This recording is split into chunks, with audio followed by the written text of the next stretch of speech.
Okay, good evening, everyone. I'm your host, Mel from Sneakers Corner, and tonight we have two formidable debaters, Bala and Murad. Our first guest is Bala. Bala is from South India. He's working on a 7th century novel about Islam and the Umayyads. He is a banker from South India. Bala visited mosques in southern India and measured their foundational coordinates and shared his findings with Dan Gibson. And our next guest is none other than Murad. Murad is a native Arab speaker, an ex-Muslim who's currently translating surahs from the Quran accurately for the Western audience.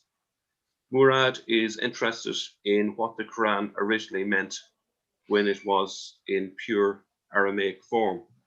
And he also loves analyzing Islam from non-Muslim eyewitness sources. So today, the question of the debate is, who is Dhul Qarnayn in the Quran?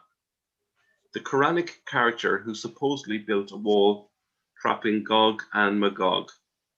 The identity of this man has been a subject of debate right after the Quran's composition. Bala will be arguing that he is Cyrus the Great. Murad will be arguing that he is Alexander the Great. So it should be a great debate. The format of the debate is that you will each get 20 minutes to make your opening statements. I will warn you when there is 2 minutes to go. Then you will each get 5 minutes to challenge each other's positions, followed by a 5-minute response. Then you will each get 5 minutes to make a closing statement. I invite you, our audience, to leave a comment before we start as to who you think Dhul Qarnayn was, so we can see if you change your mind at the end. Ready to start, Bala? Yes. So namaste to everybody. Vanakkam to all our Sneaker Corner viewers. It's been a year since I spoke here. Thank you, Mel, for giving me this opportunity once again. Yeah. Your 20 minutes starts now. Namaste to all the audiences world over who are watching this video. So this is an attempt to establish the identity of Dhul Qarnayn. It has been a point of contention in the studies of apocalypse studies of different religions, especially Islamic apocalyptic studies. Islamic eschatology depends on several characters of the future. Let's say Isa, or the Islamic version of Jesus, and the Mahdi, who's the Islamic savior or the hero of the Judgment Day. And they also have the villain of the Judgment Day, that is Dajjal. And there are several other characters who are said to appear before the Lord himself appears before. But there is one person in the past who's called Dhul Qarnayn, easily translated into English as the two-horned one. So this person has already lived in the past and he's gone. So there is confusion over his identity because the alternative name has not been given or established in the Quran itself. Next. Okay. Firstly, we need to look into the background as to who is Dhul Qarnayn and what is his role in the entire story. Right. So the mention in the Quran is in the chapter called Surah Al-Kahf, and the verses between Surah 18, that is verses from 83 to 101, narrates the story of Dhul Qarnayn. Right. So first of all, let's understand what Quran is actually. The Quran is actually the narrative between both the narrator and the hearers of the Quran. Both the reciter and the the audience, they both are very well versed with the background of the Bible. So and the non-biblical part. Right now, this is a story which is bordering both on the Bible, the Old Testament, and beyond that. So it is basically a Middle Eastern milieu in which. So here is a king who is a world conqueror, who goes in all directions to conquer except the south. So he's located in a place where there's nothing in the south to conquer for him, or at least there's no land, or basically there is some kind of sea. So he's located in a land in which there is north, east, and west. So he conquers the west and north successfully. So he moves into a region into the east. There he encounters a people who are beyond his ken. They do not converse in the language that he speaks. So that is the clue that is given there. And the people there understand how great he is. He seems to be a world conqueror and a household name in his days. So the people request him to save them from a couple of tribals, that is the Gog and the Magog, which is once again, Magog is mentioned as a kind of a person in Genesis 10 of the Old Testament. And then Gog and Magog seem to be some kind of tribals who are troubling people in that region. So here, the hero, that is Dhul Qarnayn, hero of this story, the short story, he converses with this god, that is the Semitic god who we can easily identify as Yahweh or Elohim or Allah. That is what the Quran implies, the self implies. So he's conversing with Allah, and Allah asks him to build a wall between these heathen tribes and the Gog and Magog, who are invading from the eastern side or maybe the northeastern side at most, because there's nothing towards the south. So, keeping all these things in mind, we will go towards the time period of 530 BC. That is when Cyrus died, and he was born somewhere around 602 or 600 BC. So he's in the other side of the Christian era spectrum. So he was a hero of the pre-Christian times. He is the father of Iran and the Persian culture.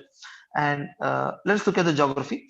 Towards the north, he has these mountains of the Hindu Kush, and if you look at the east, he has the India, and he has the Central Asia towards his larger east. And the west, he has the Roman Empire, and he has the Arabia and the Middle East, what we call identify with Syria, Jordan today. So he has successfully conquered both these regions, that is the east and the west. The north counts less because it's not a very large region for him, because Iran Shah falls in a very small region of north. The northernmost part is Tabristan, that is near the Caspian Sea. So all the shores of the Caspian is under his control, easily under his control. So he's conquered both the east and the west. So that is why he's wearing two crowns. He's known to wear two crowns, and that is the reason why he's referred to as Dhul Qarnayn. Dhul Qarnayn is the one who is wearing two crowns, which seem to be like two horns on his head. So that is why he is being referred to as Dhul Qarnayn. That is what is the general understanding. Next, this is his story in short. The next slide is about the antagonists of this story. They are called Yajuj and Majuj in the Quran, and they're known as Gog and Magog in the Bible.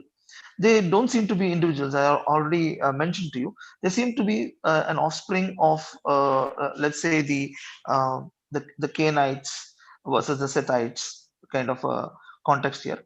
They seem to be dwarf tribes, which implies that they may be Mongoloid in origin, and they're not individuals actually. So they're heathen races beyond the realm of the Semitic civilizations, such as the Akkadians or the Syrians or the Babylonians, the Neo-Assyrians. So the Neo-Assyrians are the ones who were overcome by the Achaemenids, and they established the Achaemenid dynasty, right? And so we can easily understand that the allusion is generally to the Central Asian people. Now, coming to the wall itself, so Allah asks Dhul Qarnayn to build a wall. So I don't think this is a literal wall actually, because this seems to be some kind of a mountain range which was made impregnable by moving a few boulders here and there, maybe. So they are known as the breachers of the wall. Okay. So in one context, this Gog and Magog reference was in a very very uh, high reference when there was this fever of this apocalypse, when there was the conquest of Genghis Khan, from Genghis and his and his children, who invaded from Central Asia. So that was the peak of an Islamic apocalypse in the 12th and 13th century and the 14th centuries, as much as it was during the conquest of Constantinople. So each person tried to allude or use these verses as a pretext to understand the ongoing events in their own lifetime. So these Gog and Magog, I would like to allude to them to be the Gog Turks and the Mongoloids, who were the successors of the Huns, the White Huns or the Hephthalites. That region, that region which was ruled by these people. I would like to refer to them as the Gog and the Magog. That is the precisely to be more precise. I think it's the Turks and the Mongols who are being referred to as the Yajuj and the Majuj of the Quran, who are beyond the wall. So we are on this side of the wall, and they are on the other side of the wall. So let's go to the next slide, in which we'll have a look at the wall itself. Oh yeah, this is Cyrus the Great, who's the conqueror of all the realms. This picture is picked up from a later work on a mountain, as is the wont of Achaemenids and Parthians and Sasanians, to make sculptures on mountain faces. This is the description of closest description of Cyrus the Great that we could get. That is Cyrus the Great with his only wife. So he was monogamous and monotheistic. That is what is being implied. Now, all the realms that he ever conquered are being shown on his crown. So he's conquered so many realms. Among them, you can see there are two horns that are springing out at the bottom, and that is what I meant by the directional ability that he had in his conquest. That's the east and the west. The east assumes more importance in our debate today. We can go to the next slide. Yeah. So these are the this is just a representative of the Gog and Magog, and they seem to be dwarf tribes. They're clearly mentioned to be very barbaric dwarf tribes who are more having a more kind of a demonic or a animalistic tendency. So they seem to be the fodder for the Armageddon war, or the soldiers, the foot soldiers of the Armageddon war, one way or the other. And next slide. So coming to the wall. So this is a wall that regenerates itself because the Gog and Magog try to keep on breaching it. We are looking at the region, the left-hand side of your screen shows the Caspian Sea, and the wall that is there, the Great Wall of Gorgan, it was built later. But it just seems to be a kind of a wall building culture. Let's say the Great Wall of China, the Great Wall of Gorgan, and the wall before it. This is the mythical wall that was built by Dhul Qarnayn. Is Gog and Magog keep on trying to breach it, but they're unable to do it because the wall keeps on regenerating itself. So I request everybody to refer to the verses, which will be more clear.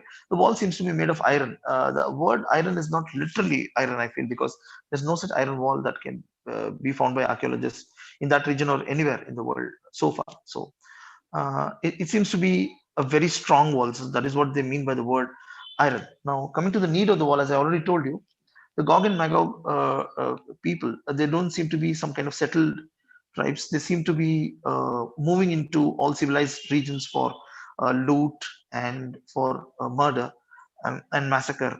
Probably they have committed many genocides in unrecorded prehistory, rather unrecorded history. So this is an attempt by this great conqueror, because he cannot go into their region, and neither does he want those people to come into his region, that is Iran Shah.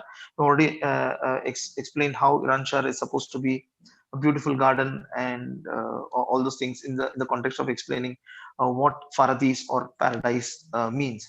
So what is the role of this wall in Semitic eschatology, especially the Quranic version or the Islamic version? Because such a wall is not mentioned either in Judaism or Christianity in any way. So only Islam refers to this. So Islam is alluding to this, borrowing from, as I already told you, non-biblical line of prophets, because Prophet Muhammad is supposed to be the last prophet of both the biblical line and the non-biblical line. So he's a culmination of prophecy for mankind. So they have to accommodate both the east and the west, that is the Persian Empire and the Roman Empire, and seek converts there on the basis of this. So in Islamic eschatology, Dhul Qarnayn plays a very, very important role because he's built a wall to stop these Gog and Magog, who are supposed to be the foot soldiers of the villain Dajjal, or they seem to be the enmity of the enemies of mankind in one way or the other, with or without Dajjal. So they seem to preside over some kind of matter of the entire civilized race, as in they're they're referring to Muslims and Christians. So these people have to be stopped at any cost. So this wall was built by Dhul Qarnayn as a favor to the civilized race, and God seems to be guiding him, right? So this is the entire background in which we will be discussing as to why Cyrus could be Dhul Qarnayn, or is Dhul Qarnayn actually. Okay, now Cyrus the Great is the only person. Well, we can go to the next slide. Yeah. So Cyrus is the only person who is. I'm going to argue the case for Cyrus the Great now. Yeah. So Cyrus is the only person, only non-Jew, to be recognized as a Messiah in the entire the Old Testament, and he's referred to as the anointed one because he's this person who liberates the Jews from the control of Nebuchadnezzar's family and asks them to go back to Jerusalem, funds the building of the temple. He allowed all the Jews to go back and set them free totally.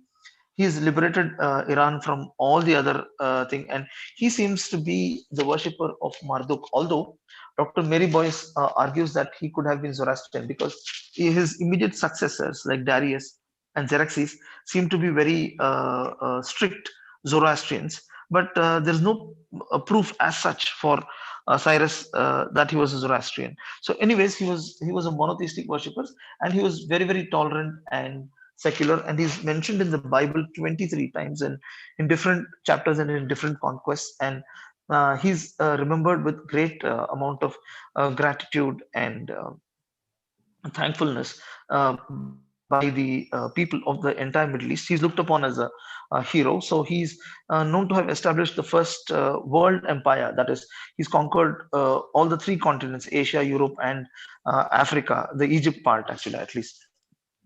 So he seems to have established quite a large empire, and he's accommodated the wishes and the will and wishes of all the different nations that were accommodated in his great empire. So his role in Judaism and Christianity comes to the fore when he allows the building of the temple, and he is the second temple, I mean. And this event is happening somewhere around 540s, so he allows the Jewish prophets to go back and build the temple in any case, and helps them compile their literature, allows them to lead the life that they want, and removes the slavery or bondage of the Jews. So not only the Jews, even the other people. So he's remembered with a lot of gratitude by all the people of the Middle East. So even the Quran depicts him like a hero, actually, who's out to save the civilized part of mankind from the uncivilized heathen tribes like Gog and Magog. We can go to the next slide. So let's look at the apocalyptic significance of Dhul Qarnayn, because that is this is the crux of this entire video, the purpose of the entire video. Now, the apocalyptic significance is that the wall has been never failing since then. That's what the Quran says, at least till when the Quran was composed. Let's say, going by the Islamic version, around 630s or 640s, the wall did not fail till that time. So that means that the wall existed there. So I think they're referring to some kind of a mountain range, like the Hindu Kush Mountains or the Oxus River or something, as the iron wall, which the Gog and Magog, who lived in the plains. So it should be a mountain range which the flat plain dwelling, grassland dwelling people could not breach so easily. So the day the Gog and Magog cross over those mountains is one of the 7 major signs of the end of the world, because there are 7 minor signs and the 7 major signs, right? So this implies that the end of the world is well nigh, and the Quran has given a lot of other allusions as to how the end of the world could be.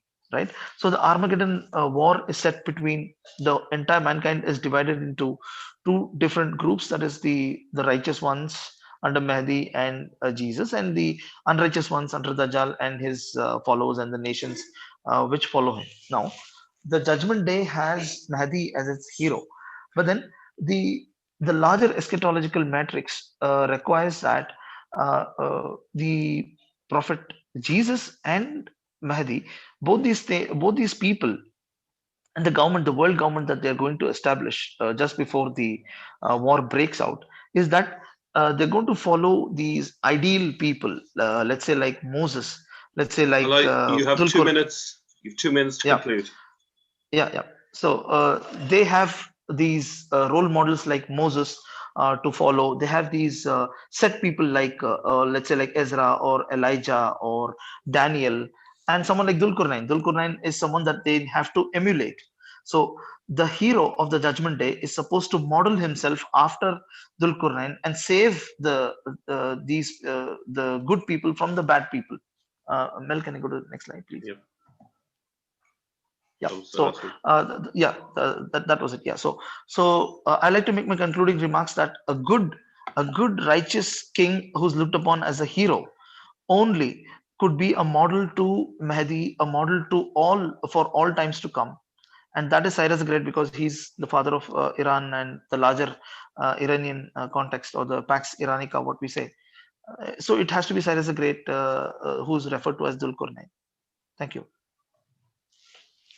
Okay, you have a minute left, but you're okay Yeah. there. So I think I'm okay there. Yeah. Okay.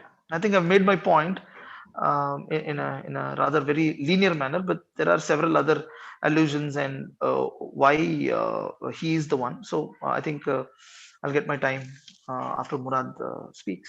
Okay, brilliant. Thank you very much, Bala. That was excellent. Okay, so now it's Murad's turn. Murad, you have 20 minutes to argue that Dhul Qarnayn is Alexander the Great. Off you go. Well, thank you very much, Mel, for hosting this, and thank you, Bala, for coming on. This is actually my first debate. I've just had a few debates with my ex-girlfriend, and I have to tell you, I lose them every single time. But today, I think I will not lose this debate, because there is a lot of facts that mention that he is Alexander, not Cyrus. So we have to start with some facts first. The Quran is the first book ever to mention this ruler, Dhul Qarnayn. Muslim scholars never had a solid opinion who this figure was. The majority of early Muslim commentators identified Dhul Qarnayn with Alexander the Great. The majority of later scholars identify him with Cyrus the Great. And most modern scholars would prefer Cyrus the Great, like Adnan Ibrahim, because they see the problem, of course. So who was Dhul Qarnayn? Well, I'm not qualified to give an opinion. I will ask what historians living before the rise of Islam think. Let them narrate to us who was Dhul Qarnayn. And in this debate, I will make the case that Dhul Qarnayn was none other than Alexander III of Macedon, aka Alexander the Great. Now, no original work about Alexander the Great survived in full. There are, however, a few legends, a lot of legends, sorry, about Alexander, and they are called Alexander Romans. Now we have an evolution for this Alexander Romance. We have the Greek text, which was translated also into Syriac language. And from Syriac, it spread to Eastern cultures and languages as far as China and Southeast Asia. Now, this Syriac legend was the source for the Arabic variant called Qisas Dhul Qarnayn. Actually, this is how it's called, Qisas Dhul Qarnayn, the stories of Alexander. And a Persian variant is called Iskandar Nama, meaning the Book of Alexander. So we have multiple legends with the same story. Now, the Syriac legend, as it has survived, consists of 5 distinct manuscripts, including a Syriac, Christian, religious legend concerning Alexander, and a sermon about Alexander ascribed to a Syriac poet theologian, which is Jacob of Suruj, Yaqub al-Suruji in Arabic, which according to this historian was composed around 629, 636. This is perfect. Now, it is critical to note that Jacob of Suruj is also the original author of the Companions of the Cave story, which is the same surah, Surah 18. His original is called Seven Sleepers of Ephesus. We know why they are seven, because they only had 7 holes in this cave. The surah which has the Dhul Qarnayn story is the same surah which has the cave story. They are both from Yaqub al-Suruji. So Jacob of Suruj is the author of the Alexander legend and the cave legend. Now, we have here also that the Syriac legend concentrates on Alexander's journey to the end of the world, where he constructs the gates of Alexander to enclose the evil nations of Gog and Magog. The Syriac Christian legend of Alexander, this legend describes Alexander as a Christian king, himself bowing himself in prayer, and this is what he says. So this is before Islam. Notice this. Now, the legend appears to have been composed as a propaganda. This is another legend which is a propaganda in support of Emperor Heraclius shortly after he defeated the Persians in the Byzantine Sasanian Wars of 602 to 628. And this was, of course, before this event that was the Muslim conquest of Syria. The similarities between the Syriac legend of Heraclius propaganda and the Quran is striking. It's impossible to ignore, actually. You have, Bala, you have to answer this one. If this was Cyrus, then how is this strikingly similar? Now, we have to look for evidence for people before the Quran. If they have the same story, then we are on the right track. Let's look at outside sources, and we will start with Flavius Josephus, 1st century AD. He says that a nation of the Alans, whom we have previously mentioned elsewhere as being Scythians, they traveled through a passage which King Alexander the Great shut up with iron gates. Josephus also records that the people of Magog, or the Magogites, were synonymous with the Scythians. This is what a historian would tell you from the 1st century. Now, Josephus also, according to this historian mentioned here, Josephus, the people whom the Greeks called the Scythians were among the Jews as Magogites, descendants of Magog in the Hebrew Bible. The Jewish war, which is of Josephus, says that the iron gates Alexander erected were controlled by the king of Hyrcania, and this is on the south edge of the Caspian Sea. Now, we have also one giving the ancestry of the Scythians as the descendants of Magog, son of Japheth, which is son of Noah. Now, here also we have a very good story in Antiquities of the Jews by Josephus. He says, now Alexander, when he had taken Gaza, made haste to go up to Jerusalem. For Alexander, when he saw the multitude at a distance in white garments, while the priest stood clothed with fine linen, and the high priest in purple and scarlet clothing, with his mitre on his head, having the golden plate whereon the name of God was engraved, he approached by himself and adored that name, and first saluted the high priest. The Jews also did all together with one voice salute Alexander and encompass him whereabout the kings of Syria and the rest were surprised at what Alexander had done and supposed him distorted in his mind. And when the book of Daniel was showed to him, wherein Daniel declared that one of the Greeks should destroy the empire of the Persians, he supposed that himself was the person intended. And as he was then glad, he dismissed the multitude for the present. But the next day he called them to him and bid them ask what favors they pleased of him. Now here it's important to see that he willingly promised to do hereafter what they desired, which is that whereupon the high priest desired that they might enjoy the laws of the forefathers and might pay no tribute on the 7th year, he granted all that they desired. That's Alexander. And when they asked him, he would permit the Jews in Babylon and Media to enjoy their own lands. So this is what a Jew, which is Josephus, thinks of Alexander.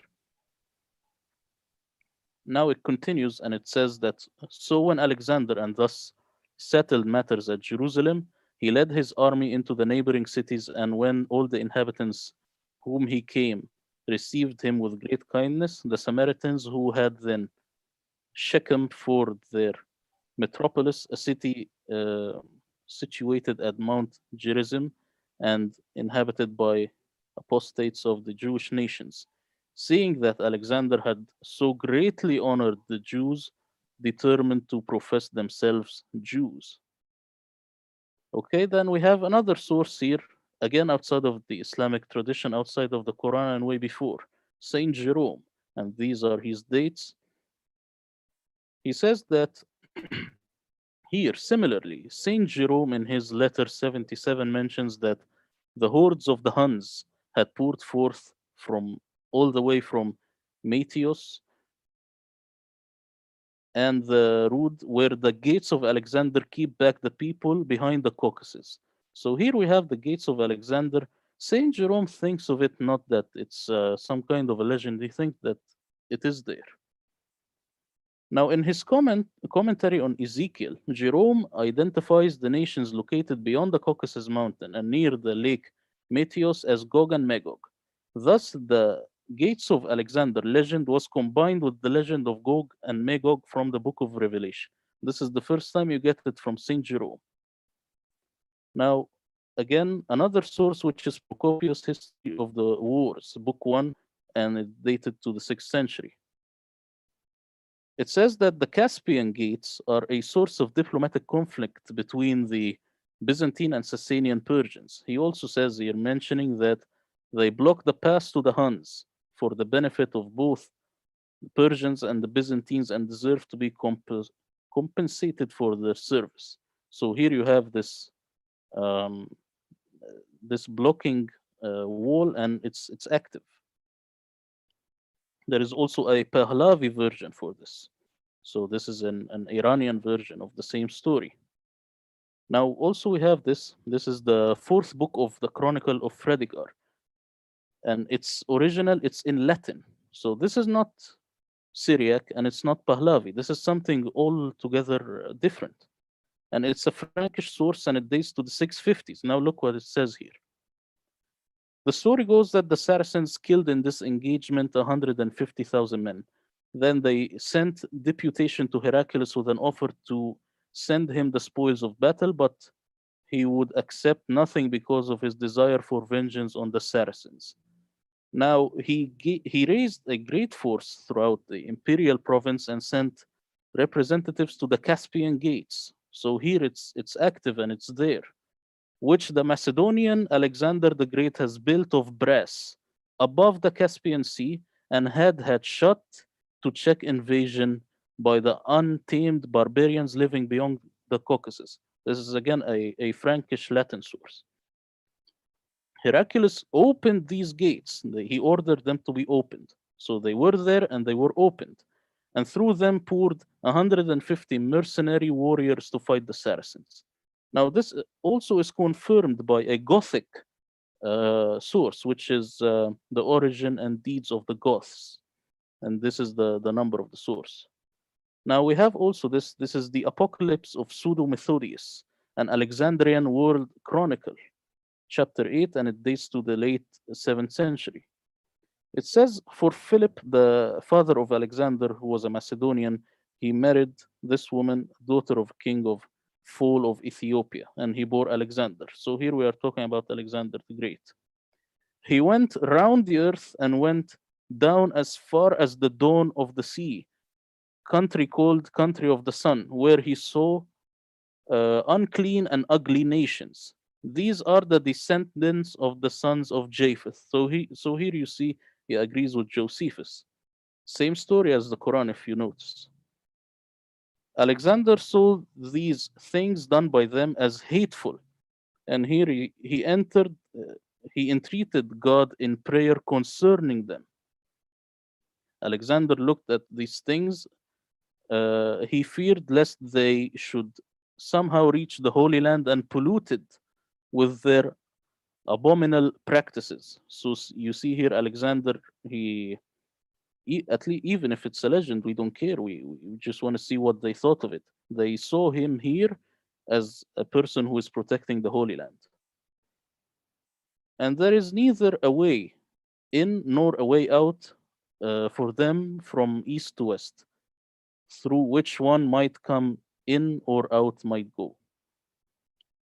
And he prepared brazen gates and covered them with a sensite, and that if they should want to open them with iron, they would not be able or to dissolve them with fire.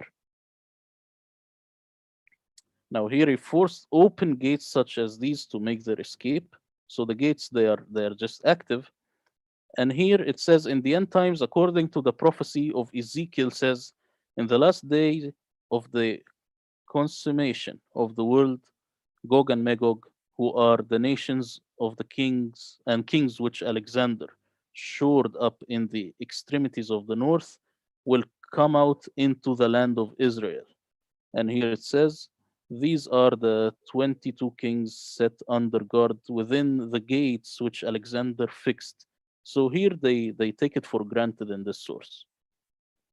Now again, we have another source, and this is here in the Chronicle of Zuqnin, which knows very much about Islam, and it's in Syriac, date is 8th century.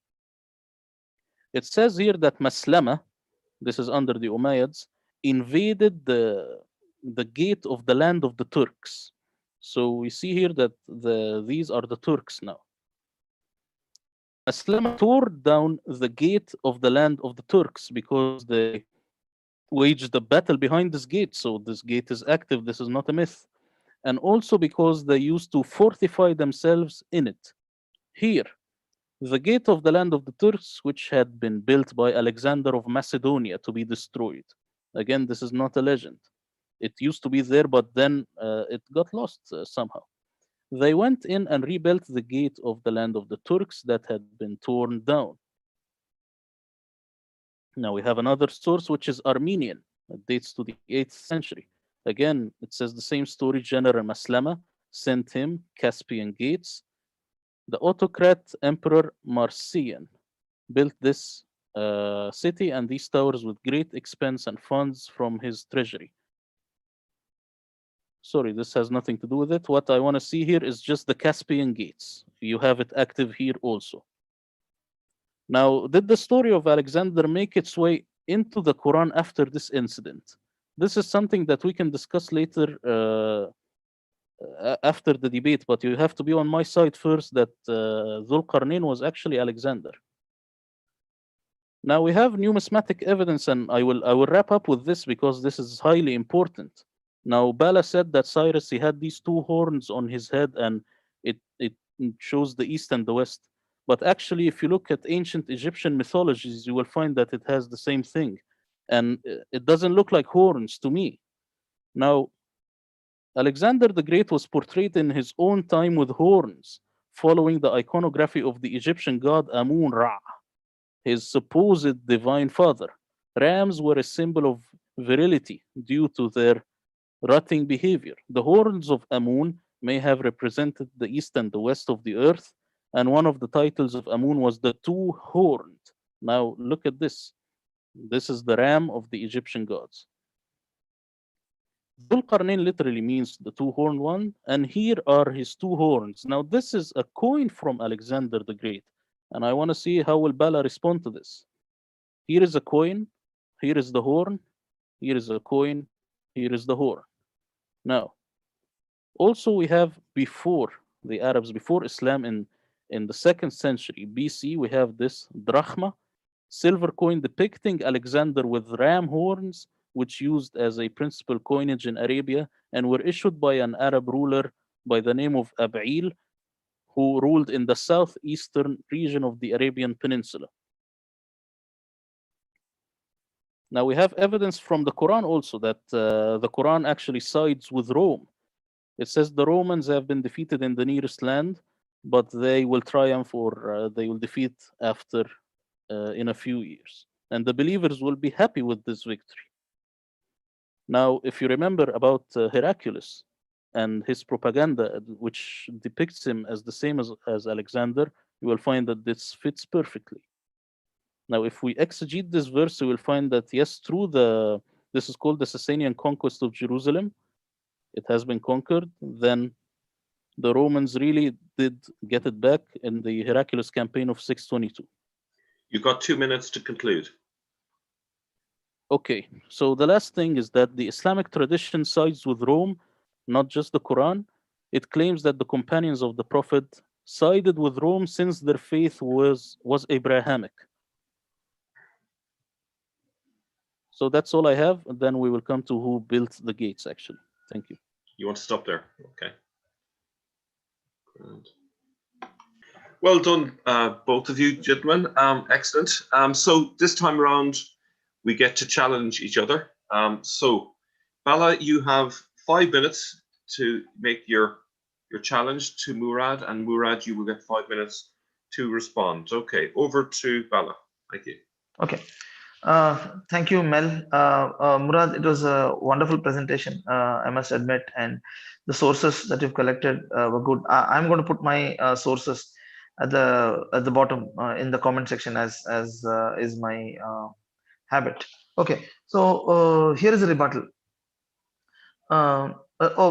Before I start my rebuttal, Mel, I think we must congregate the points that we both have agreed upon. So we are not going to disagree. The point is Gog and Magog seem to be having their origin from Genesis. Magog. Gog is not mentioned in the Old Testament, at least in the Mosaic first 5 chapters. And then there seem to be these dwarfs who are beyond the ken of the regular civilization, beyond the Euphrates, Tigris, or anything between Nile and Oxus. They don't seem to be existing there. And they seem to be living in the Central Asian grasslands. And there seems to be some kind of thing that was preventing them, at least till the dawn of Islam or post Islam. Okay, now, Murad, I have a few questions to ask you, if you can note it down. I've noted down your points. Okay, so the first thing is, the Quran is a monotheistic scripture, right? So it will not extol a pagan like Alexander, no matter how good or how bad he was, because this is Dhul Qarnayn was someone who seems to be talking to a Semitic god. A Semitic god, as I already told you, we can identify that god with Yahweh, Elohim, or Allah. I'm just mentioning the names of Judaic, Christian, and Islamic gods, their names there, right? So this figure seems to be conversing with this God of the universe, who's a true God, who's the one and only true God. For all the thing, we know that the source for Cyrus's life is, I'm going to put it in the comment section as well. It's Cryopedia, right, by Xenophon. So we understand, and as I already told you, Dr. Mary Boyce has said that he may have been a Zoroastrian. He may be a Zoroastrian. He may have been Cyrus the Great. Could have been anything, but he just seems to be a monotheistic worshipper of Marduk. That's what I have gathered, right?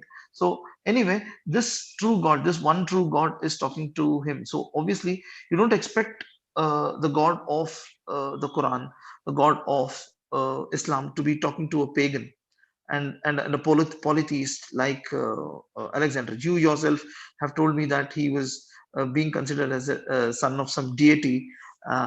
Always, he has always been called as some Daivaputra, even in Indian context. Alexander is regarded as the god of some son of some kind of a deity or some kind of god he was. So, but then that god is definitely pagan. It's not Jewish, it's not Christian, it's not Zoroastrian, it's not Islamic either. Okay, now, why Cyrus the Great has penetrated into the Quran in the form of these 18 verses is because uh, this name of Cyrus, as I already told you, is the father of Iran, Iranian culture and Iranian nation. Now, his name is being used like a tool by Islamic propagandists, to be more precise, the Abbasids, That is when this legend may have penetrated into the Quran. You precisely pointed out that. I do agree with you on 60% of it, except the name and a few other things. So they've used Cyrus's name as a tool to propagate Islam into the Persians, saying that, look, our God has spoken to your hero, so you guys belong to us and we belong to you. So that was the pan-Arab and Persian mixing that happened in the 8th, 9th, and 10th century. That we've got this composite, what do we call, the Islamic culture was a product of this. Now, the other point is that Frankish tradition that you mentioned was 650s. Heraclius was dead in 641. So any allusion saying that Heraclius ordered this, Heraclius ordered that is in 650 is not correct. I like to point out the problems with the other sources as 20 well. But then, seconds. yeah, Alexander was a pagan and Allah could not be talking to him. Thank you. Okay. Sorry. Okay, Murad, you got 5 minutes now. Okay, I will just go quickly to who built the gates, because this is important. And we have this apocryphal letter from Alexander to his mother, declaring that he built the gates. And this is in the Christian legend. So it closely parallels also the Quran. And I want to say that it was copper gates here, and this is part of the letter. So I will answer what Bala is saying, but I want to say why it cannot be Cyrus. You see, here we have a rare artifact depicting Cyrus the Great, and it's Jewish, and he doesn't have any horns here. And what's noticeable is that he is very close to what we know now. Maybe he is more dark, more black than we think, but it's exactly the same. No horns here. Now, where are the gates? Well, I want to tell you that I don't know where they are, but this doesn't matter. The only thing that matters is what the ancient people thought to be correct. So I don't really care, and you shouldn't either. But however, I will show you this ancient map, and here you have the Caspian gates here. So this is BC, like 600 or something. Now, Bala is saying about the Quran that it cannot include a pagan no matter how good he was. This is a twist that I didn't include in this PowerPoint because it will be a new video, actually. We have to discuss it, the three of us. The Aramaic reading of the Quran mentions this story as a bad guy, not as a good guy, actually. But when they Arabized it, it got confused. But that doesn't make him not Alexander. And you were talking about the Frankish source, and you say that 650s Heraclius died. The source is finished in 650s, and it's talking about things that happened before. So that's the whole idea. I'm just saying that the source is old enough. Now, back to Josephus here, he says also that the iron gates Alexander erected, and he takes it for granted here, were controlled by the king of Hyrcania. Now, remember also, Alexander, that these ancient sources, they depict him as a monotheist. So why did you go over that? What did the gates look like? I don't know. But probably maybe looks something like this. And we don't know what's a sensite. A sensite, it seems like something that Alexander did. But we also don't know how did Greek fire work. So maybe he did this. And we can check the history of cement. Now, I want to go quickly over the timeline you have here.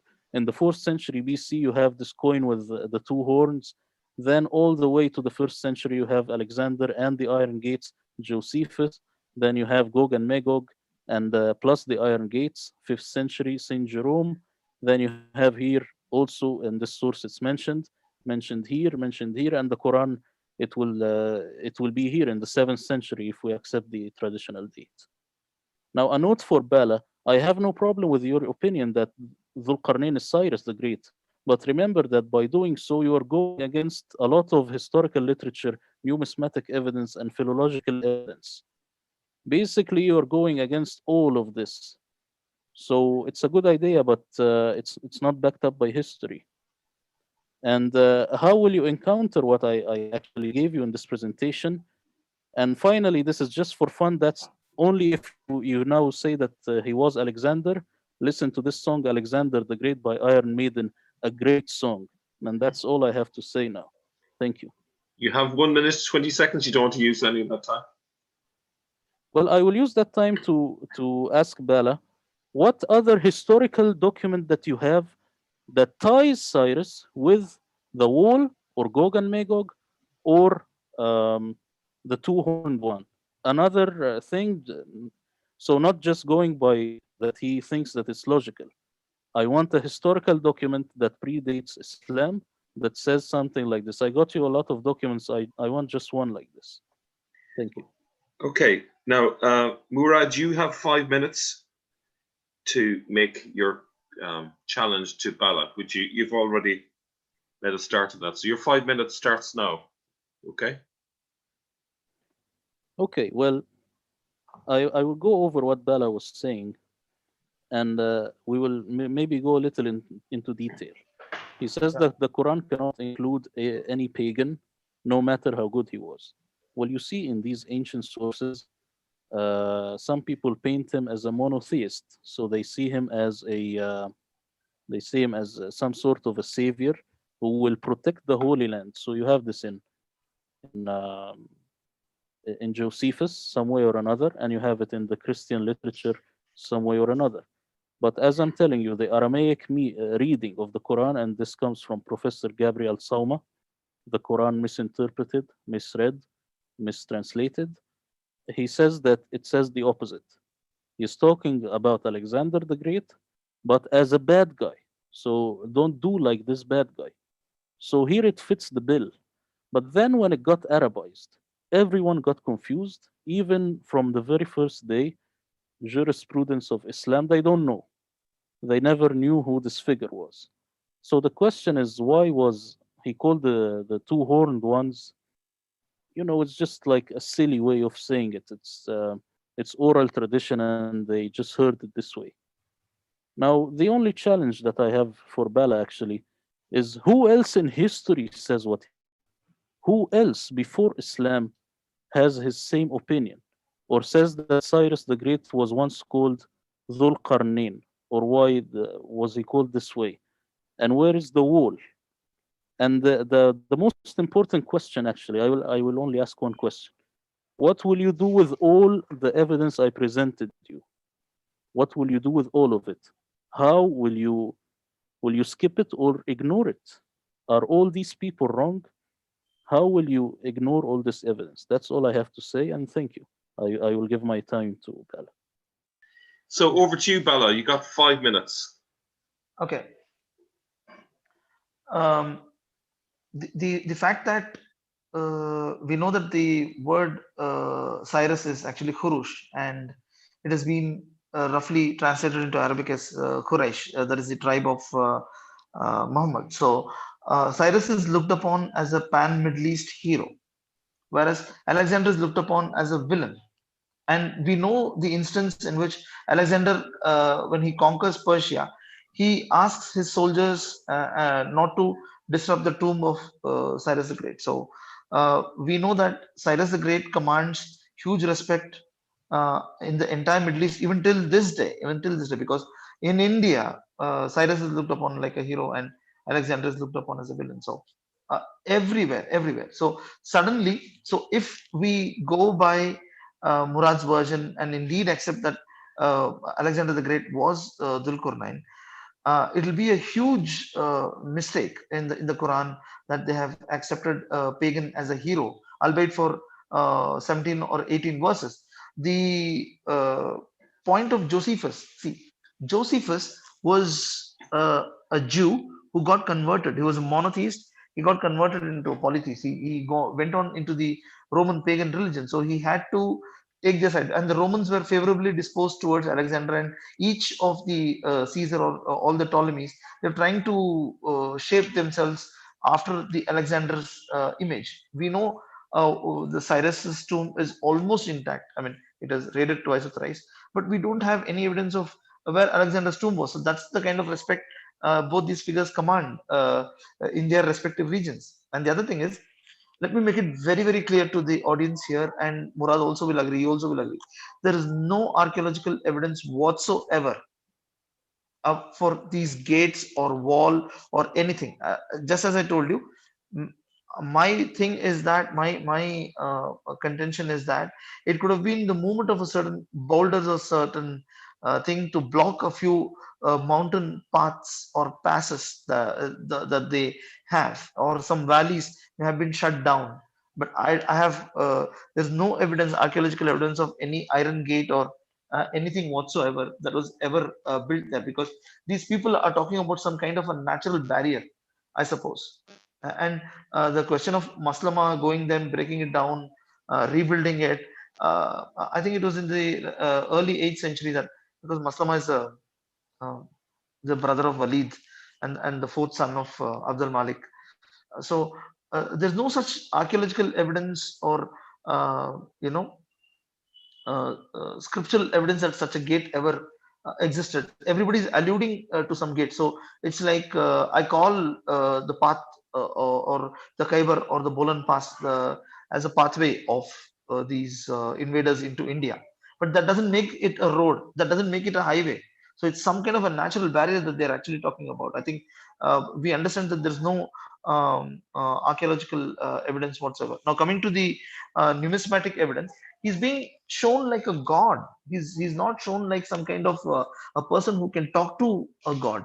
And this Semitic god, we understand that the Semitic god of Judaism or Christianity or Islam doesn't talk to pagans or doesn't befriend pagans. It looks upon the Egyptian pharaoh as a villain, and Alexander is also a villain. Even the Greek conquest of Jerusalem in the late second or the first century BC is also looked upon as a villainous act, and all those emperors or kings were looked as villains, or even the Seleucids were looked upon as villains, even when they're ruling in Bactria and the Indo-Greek kingdoms. So we're just looking at a person because the Quran is describing him as a hero. Now if you call Alexander to fit into that bill as that hero that is mentioned in the Quran, because we are more bothered about who this person could be rather than his horns or the gate or Gog and Magog per se. This person seems to be favorably disposed at least towards the Arab nation. And as I've already told you, the Cyrus cylinder and the all the other evidences of the literature about Cyrus, or the historical memory that is there in the entire mankind, is that Cyrus the hero is kind of Cyrus the Great is a kind of a hero kind of figure, a father-like figure who protected each and every person, and he literally had no enemies except to because we know that Cyrus the Great was assassinated when he died in 530. He was killed by the tribes from the north again, actually, in a war with the Scythians. Actually, I do agree that the Scythians could be Gog and Magog and Mongoloids, and those are things that we agreed upon. So I think we've agreed up to 6 points, but the last 4 points are uh, will remain contentious because all these writers and all these sources that Murad is speaking, none of them are actually in the region. None of them are actually in the Caucasus or in Central Asia, sitting in Central Asia and writing it. All these people are sitting away from the those regions. So I conclude. Yeah. There's now 5 minutes for each of you to conclude. Who would like to go first? I think Murad should go first. Okay, Murad, you have 5 minutes. Let me just get you started here. And I would like to hear your conclusion. Thank you. Okay, so what we have seen, and I think the audience will see clear that I I put the most evidence that actually show that this guy was actually Alexander. Now, Bala said that there is no archaeological evidence, and I tell him, I don't care, and you shouldn't either, because what we only care about is what these people thought to be right. A lot of things have no archaeological evidence. So this is not what we are looking for. And Cyrus, does he have archaeological evidence for a wall? He doesn't either. So no problem here. Now Bala said that Cyrus, he in Arabic it will be Quraysh, the same tribe. But this is a fatal mistake. In Arabic, Quraysh has nothing to do with Qurash. Cyrus in Arabic will be Qurash. I know Mel, he looked into it and suggested that maybe they are the same, but this is a philological fallacy, actually. It has nothing to do with each other. Now, Bala also, he didn't show any document to link Cyrus with Dhul Qarnayn. He is making all these Like I will not say claims, but he is making very smart assumptions, but they are not backed up by the evidence. Now he says that the Arabs they loved Cyrus and he was a monotheist and stuff. Okay, if the Arabs loved him, why were they so confused to identify Alexander Dhul Qarnayn at the first years? It will be very obvious. But and Bala also he didn't respond when I said that the Quran it's in its Aramaic original form it was against Alexander. It was against this Dhul Qarnayn. It's talking about him in a bad light, actually. When it got Arabized, then we tend to think that he was a good guy or something. So what I will say in conclusion, actually, Bala does a good case, but it lacks evidence. It really lacks evidence. It only sounds good on paper. So if I will just say in one sentence, why is Dhul Qarnayn Alexander the Great? Simply, the evidence is just too much. And thank you. Okay. Bala, I'll just reset. You're entitled your full 5 minutes. Okay. Yeah. Okay, away you go. Yeah. So, thank you, Mel, once again. So, if we look at Dhul Qarnayn, he's not just another character because he's put into these very important eschatological scenario where the entire end hour thing is depending upon him as a factor.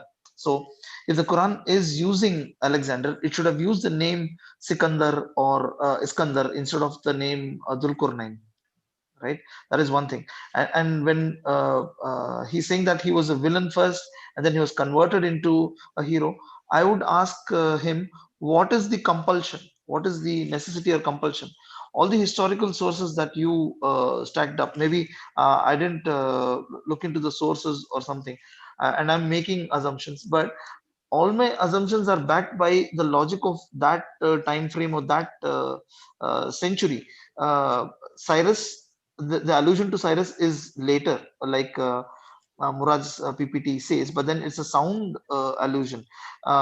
Assuming that it was Alexander, why will people model? Because Dulkarnain is depicted in the Hadith and the other places as a role model to be emulated. Now, why will someone want to emulate Alexander, who's a kind of looked upon like an villain figure, right? Because Dhul is kind of a quasi or a semi-messianic figure, and Cyrus fits the bill better. And the geographical evidence, as I already told you, he went east, he went north, he went west, but he couldn't go south. Well, we all know that Alexander traveled southeast to come into Asia, and he was also the conqueror of three continents. And he himself, Alexander, looked at Cyrus as a role model figure. I was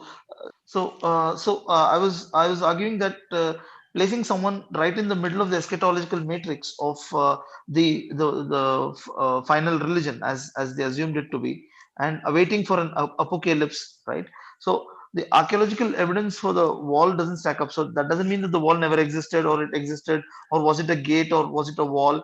The Quran clearly mentions that it was some kind of iron wall, which is very difficult to breach. And as I already contended, it should have been a natural barrier. And like he's saying that I'm making assumptions. I already told you that these assumptions are based on the mentality or thinking of the people in that particular century. Like as a good historian, we not ought to speculate and rather think like the people who lived in that time, and think about the environment in which they lived in and how they corresponded with the neighboring nations. These Cyrus is looked upon as a hero. As I already told you, he conserved all the cultures of all the people. He did not impose himself on others, like whereas Alexander tried to Hellenize.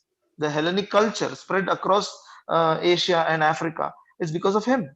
But Cyrus did not impose Persian culture on anyone, right? So he's looked upon like a hero or someone who's worth emulating, and he's looked upon like some kind of a quasi messiah or a semi messianic figure.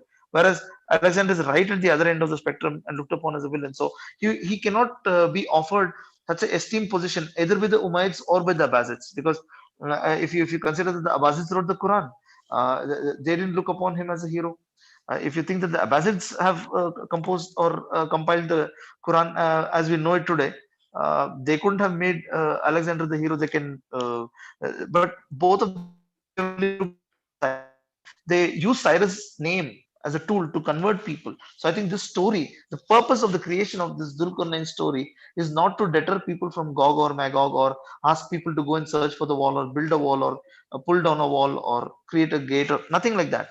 The thing is, they wanted to use this favorable because they could not have used Alexander's name, saying that Alexander is our hero and you have to accept it. But then when they say that Cyrus is a hero, they can use this story, the Surat al-Kaf, as a tool for conversion of the Zimmis, or what the Zoroastrians were called as by. And then these Abbasid propagandists or the Dai, they could go across Persia up till Sorgia and convert people, saying that Cyrus is someone whom our God has spoken to. So Alexander cannot be, speaking to Allah, or Allah cannot be, or vice versa. Okay. So that is my whole contention. Thank you, Bala, and thank you, Murad. Yeah. It's excellent. So thank you both for this debate. And just for the viewers now, I'd like you to write down in the comments who you think is Dhul Qarnayn now that you've heard both sides. If you think it is Cyrus, type 1. If you think it is Alexander, type 2. If you think it is someone else, type 3 and specify why. And we're going to continue the discussion, but just at this point, I'd like to say thank you for watching and write down what should the next debate be about.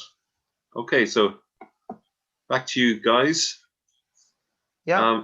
So I'd like to start here because one is Dhul Qarnayn should have been some form of a believer, a mu'min, to qualify to enter into the Quran of the Abbasids or the Umayyads or whoever, or even if they had revised it, they would have removed his name easily. And then he has to be a person who did his conquest from east to west and north, not south. He is someone who should be very just, monotheistic, and a role model. He must have undertaken 3 journeys, at least that is the west, east, and the north. And he seems to have built some kind of wall. I mean, protected the people somehow, not literally built a wall. I don't believe that there was a literal wall at all. Some kind of protection or some kind of security or some kind of people that he put in a particular region. That is what I think is being spoke of as a wall there. I like to ask Murad, what does he think about the hadith about Dhul Qarnayn? Because we have been referring only to the Quranic kissa, as you said, the kissas of Dhul Qarnayn, because Quran is a collection of several stories from several biblical and non-biblical sources, as we can see. What do you feel about Dhul Qarnayn's mentions in hadith and the subsequent commentary or commentary literature that emerged in the 9th and the 10th century? Well, you see, the hadith, I look at where was it written and when was it written. So, so out of the hadith only, you might get that it would be Cyrus the Great. But I'm looking only at the Quran. And at this point, when you look at the story of Jacob of Suruj, you will find that it has the 7 sleepers of Ephesus, and also it has Alexander. So it has maybe the same sequence. The Quran borrowed a lot from Jacob of Suruj, and it borrowed from him also about paradise and heaven. And when you are saying that, so that it would convert people, but you see, during the Umayyads, I don't think they really were about converting people. It's but the Abbasids did that. But the Abbasids did yes. that, and the Abbasids worked in Persia, and these Sufis or the Dais, they used to carry these stories about similarities between Zoroastrianism and Islam. That is, Allah versus Iblis is what is the battle between Hormuzda and Ahriman. So they try to create as many parallels as possible, including the heavenly journey of Miraj, Isra wal Miraj. They try to create as many similarities as possible, and I just feel that this Dhul Qarnayn story is also a kind of a similarity building exercise between Zoroastrianism and Islam, rather than between Alexander's religion, and because Alexander is far removed from the field of Islam, so Islam doesn't have to borrow from him. I do agree that they didn't borrow Alexander. They borrowed Jacob of Suruj, and it happened to have Alexander. I do agree that. Yeah, Jacob of Seruj definitely seems to be referring to Alexander. So they seem to have taken this and modified, as you told, because Alexander's name, the very name of Alexander, used to spread terror in the first 3 centuries, last 3 centuries of the pre-Christian era, and in the Christian era also, he was looked upon with great revulsion. Actually, people didn't like him. Actually, Yes, but when you say why did they like Alexander? Well, you see the Mhm, similarities between him and Heraclius in this mhm, propaganda poem that mhm. you have. They liked him in one sense. They liked him in the sense That as he a was a great conqueror conqueror. As because a they wanted conqueror, to conquer but he was people. but he was looked upon like a destroyer of cultures. Now, to qualify yourself and come into the Quran, my main question is, why will this God of the Quran, that is Allah, be talking to a pagan like Alexander? Why? What is the Well, necessity? the Quran, it was correct in the beginning when it was Aramaic. And in Mhm, the Aramaic reading, if you read in Gabriel Sauma's book, you will find that mhm, it's warning against Alexander. It sets mhm. him as a bad example. So Yeah, here the as Quran is like a correct. Dajjal, Yes, like a precursor to Dajjal. Yeah. yes, I think but Now, how when there's does it he got become a? but when it got Arabized by mistake, such as many mistakes in No, the no. now Arabic This Quran, is no. This is it a got confused. huge. This is a huge mistake, Murad. There's not Yes, some huge mistake like other things also. single word or a single syllable. It's 18 good verses about Dhul Qarnayn, and No, it no, is no. not. It is. It, It's one word that make or break, and this one got Arabized. You see, and also like Jesus, he was crucified actually in the original Aramaic Quran, and then yeah. when it says the word walakin, it became but that guy you didn't crucify. So you have Yeah. multiple mistakes like this.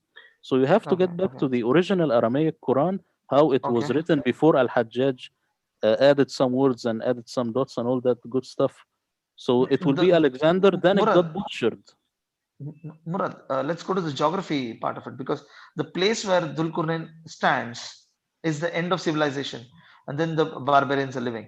So that the place where this is being alluded to, somewhere in the Indo-Iranian border, or somewhere higher up in the Central Asian plains near the Hindu Kush Mountains, or somewhere more closer to the Caspian Sea. These are the three probable places where the supposed gates or wall could have existed, and we don't know where. Looking at the geography, what I just feel is the people there are supposed to be blessed by this Semitic god, and they're very much under the wings of protection of this Semitic god. But then uh, you don't have Alexander who's protecting a set of people and thing. Alexander had only one agenda in his mind: to convert the entire world to Greek culture.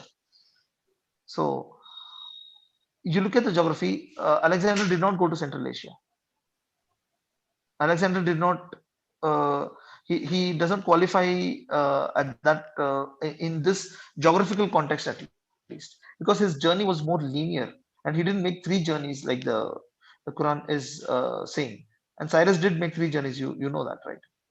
But how would you respond to all the historical documents, which at Yeah. least, even if they got it wrong, how did they all No, get it wrong? I have to examine each one of them, because what evidence you've provided for Alexander is enormous. Actually, one needs to go through it, and you can't just shoot it down just like that. But my whole thing was that none of these writers actually belong to Central Asia, or you know, or they were sitting in that place where the wall was, or they were sitting at the border of Yes, civilization and but you're writing this asking thing down. like you're asking something which is too much. I can't get a writer from Central Asia. It's too much. So I get whatever I No. have. I get No, whatever I yeah, have, no, and they all correct. point to No, the no, same direction. no. I'm not asking you to get a author. I'm saying that there exists no author in Central Asia who's seen the wall, or who's seen Dul Qarnayn, or this whole thing that has happened. So all these people But you have are, multiple legends, Bala. You have multiple legends about yeah. this. This is a oral folklore, oral milieu that we're looking at, and we understand that this is like Cyrus the Great is looked as a very tall figure uh, for all distant nations, and Alexander himself was a fan of Cyrus. I think you do admit that, right? Because he chose to Yes, die I in know that. Babylon, Yes. the land of Cyrus. So even he also looked up at Cyrus, because every other person, even Muawiyah wanted to become like Cyrus the Great. That was his attempt. At least the Umayyad Abdul Malik also was trying the same thing. Everybody wanted to do that east to west journey and north journey. Every other emperor wanted to emulate him. Every other messiah wanted to emulate this Dhul Qarnayn model. Actually, we don't know who this figure is, right? This is not conclusive because the other contenders, I should just mention their names at least because we're debating. Someone mentioned in the comment section that it could be Melchizedek, the high priest in Abrahamic times. He could be Dhul Qarnayn again because he used to wear a kind of a hat or a headgear which had two horns on. So, what do you think about it? Now? Who are the other contenders that come up to your mind who have a good third chance? Let's say that we decide the first and second between Alexander and Cyrus. Who do you think is the third or the fourth guy who could qualify I think there as a is a gateway? figure in Babylon, and it's called Naram Sin. But I think if you look at it, you will find that the story is very similar of Naram Sin. So this could be the only guy that could qualify. Okay. I just wanted to kind of jump in on that without taking any sides of that, but I think the story of Dhul Qarnayn was used as part of a recommendation in homilies in the 7th century. And so it really doesn't matter if he was a good guy or a bad guy. And the fact that it is spoken about in very archetypal ways, it has multiple application. So it could potentially apply to Cyrus or to Alexander the Great, depending on how the homilist wants to use that. But the idea was that it was meat. It was meant to be meat to make their homilies, their preaching, a little bit more interesting. That's my take, looking at it from Odin and Joel's point of view. This is actually a romanticization of that figure that he did this, he did that. It's like to uplift and raise up his level. So the other contenders, that's as Wikipedia says, could be this Himmerite king, and then there is Imrul Qais, and then there is this Messiah ben Joseph of the Yemenite Jews, who's coming from the south, because when he's coming from Yemen, he could either travel northeast or west only. So then there is the other person. There is a very small group of people who believe that it could be Darius the Great. So it falls all within the family of the Achaemenids, and it seems to be pretty ancient. This legend seems to be quite old to be given to Imrul Qais, because Imrul Qais died in 328 and 328 AD. He was some kind of a Lakhmid hero, king, poet, kind of a prince. Was happy-go-lucky kind of a prince, was looked upon like a revered figure in later times, at least in Muhammad's times, such that